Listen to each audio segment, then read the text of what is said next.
Right now, Ukrainians are just 30 miles. So the Ukrainians who are in Kursk region, they're 30 miles from the Kursk nuclear plant, a Russian nuclear power plant. Before we continue, we invite you to follow our channel, the only American show reporting live from Ukraine every day. Wednesday night in Ukraine, troops appeared to have advanced several miles into Russian territory, and officials say the fighting was continuing. Let's find out what the latest is in Ukraine. Joseph Lindsley joins us. Joe, what's the situation there today? Well, Bob, good afternoon from Kyiv, and it's calm here in the capital. But yes, in this Russian region of Kursk, which borders the Ukrainian region of Sumy, and Sumy is sort of between Kyiv and Kharkiv in northeastern Ukraine. And Kursk, there has even, Russian villages just across the border on Russian soil for 2.5 years. People there might have heard the sounds of war, but they haven't had war in their territory because Ukrainians don't attack, in general, Russian territory. There are exceptions. For example, Ukrainians have used drones to hit oil refineries deep within Russia. When Kharkiv, the region to the east, was being heavily attacked, especially in May, and Washington gave permission for Ukrainians to hit back in a limited way. So there was, there was fighting, and there were great American weapons sending firepower to Russian soil in a very limited area. But we have now something that we haven't had in these 2.5 years. There have been incursions into Russia by members of the Free Russia Legion, which are Russian citizens who stand with Ukraine. But we have not seen the Ukrainian army itself make a move such as this into Russian territory. And I think it's important to note that because that does get missed.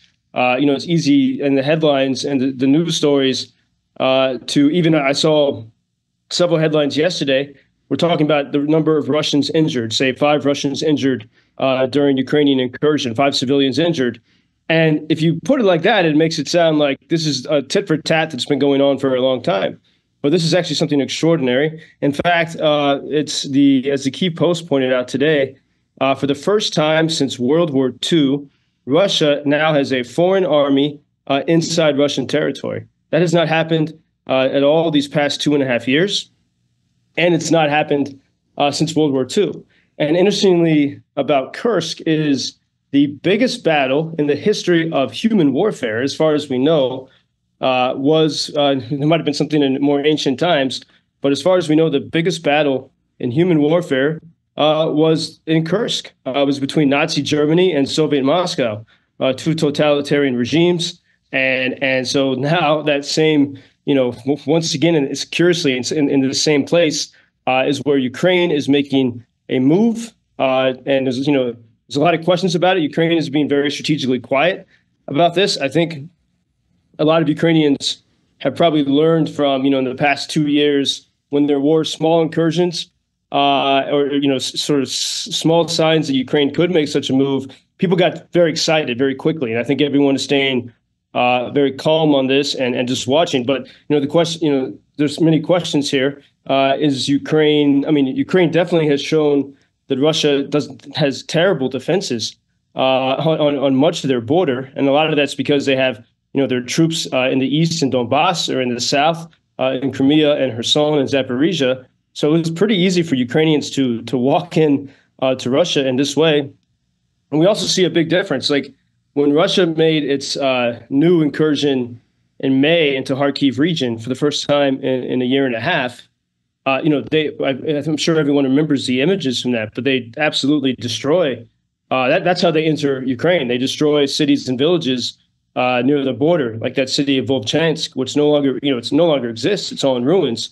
And Ukrainians aren't doing that. They're not burning down villages. They are targeting Russian military. And we even have reports and videos, it seems, it's always hard to know, but it seems of Russians surrendering to Ukrainians. And so there's a lot moving around here. Another thing to watch is that right now, Ukrainians are just 30 miles. So the Ukrainians who are in Kursk region, they're 30 miles from the Kursk nuclear plant, a Russian nuclear power plant. And some of the speculation is that maybe Ukraine is moving to take this territory and this power plant in order to say to Russia, okay, we'll trade. We'll give you back your power plant if you give us Zaporizhzhia nuclear power plant, which the Russians have occupied since 2022. Putin, as you probably know, Joseph, is describing that incursion into the Kursk region as a large-scale provocation. So are you bracing for a response? Are the people there expecting a big response from Russia to that? I think, this is the language that Russia likes to use, in order to get a lead in the narrative and to seem like the poor innocent victim. But I think for Ukrainians, here I speak from Kyiv, not so far from the Kids Cancer Hospital that the Russians hit a month ago. Exactly a month ago, it was July 8th. Today's August 8th. How much worse can you get than that? Not much in the eyes of Ukrainians. So I think that, no, Ukrainians have been through enough, and they, if there are more attacks, that tends to happen anyway.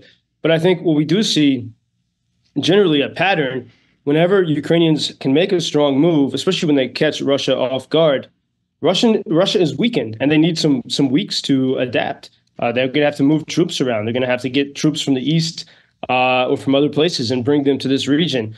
We saw this in May, the end of May, when the White House gave Ukraine permission in that limited way to hit back into Belgorod region, which borders Kursk. And when that happened, Russia threatened the same. Oh, this is a provocation. You're using American weapons to hit targets on Russian soil. But we didn't see a major response in Russia. What we saw was about 3 weeks of total calm in Kharkiv city. No attacks after, a month of multiple attacks per day. So I think it's important to pay attention and see, is that the same kind of situation we see here? And if so, for I think from the Ukrainian perspective, that's a sign that strength usually works.